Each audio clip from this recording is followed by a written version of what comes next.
In the early 1900s, seabirds were nesting on about 90 islands distributed across the state.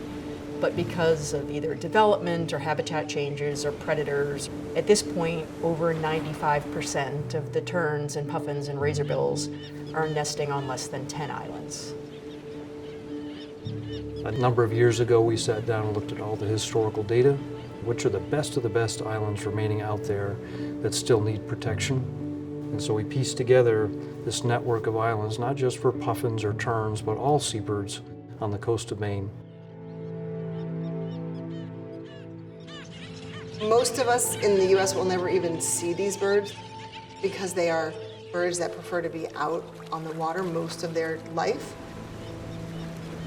They need a habitat that they are accustomed to, which is remote, rocky, safe, no people disturbing them.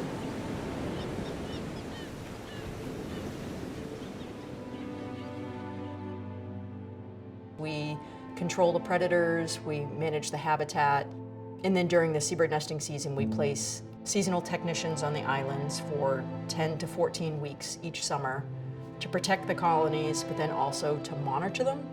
And really, if we were to step away from those islands, we're pretty sure that those birds would end up leaving. There's certainly some indicators that things are not going well in the Gulf of Maine. We know the Gulf of Maine's warming faster than 99% of the other oceans on the planet. Every species that we're looking at for seabirds in the Gulf of Maine seems to be struggling on some level due to factors that are directly related to climate change. Some of the biggest challenges the birds are facing are how to find enough food and where to go to find that food, and it's directly correlated with warming sea surface temperatures. We can look at species like our seabirds who depend directly on these forage fish that are in the ocean. When we see that they're not doing well, we know that our oceans likely aren't doing well. If we don't have birds migrating and we don't have birds as part of our lives, all sorts of plants and animals will also be disrupted. There are impacts to us. It's more than just about saving pretty birds. A healthy ecosystem is really directly tied. If we have healthy populations of seabirds, that's a reflection on the environment as well.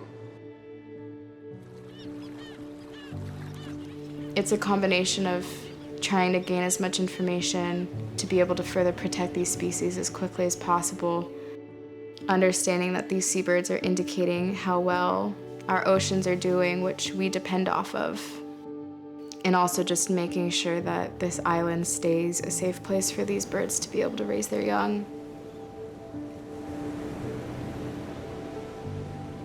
We as humans bear a certain responsibility for the imbalance in nature that was created.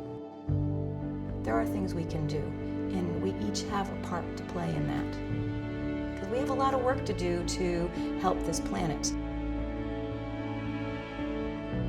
Us just simply being here and gaining more information is critical in order to be able to conserve these birds.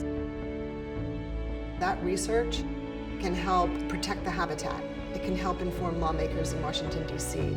It can help with policy at the state level.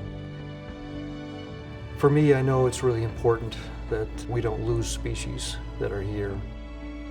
If we fail in our job, then we're going to have a population level effect with the birds.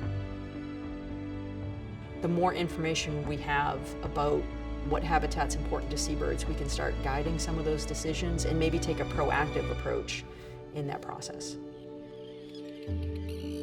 It's one of the few jobs I've encountered and a few opportunities that I've had where I know for sure that me being here this summer is actually having a big difference.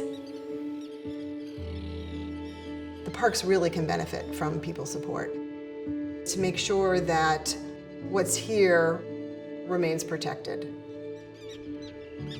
If we don't support their work, those seabirds would be gone. They would absolutely be gone.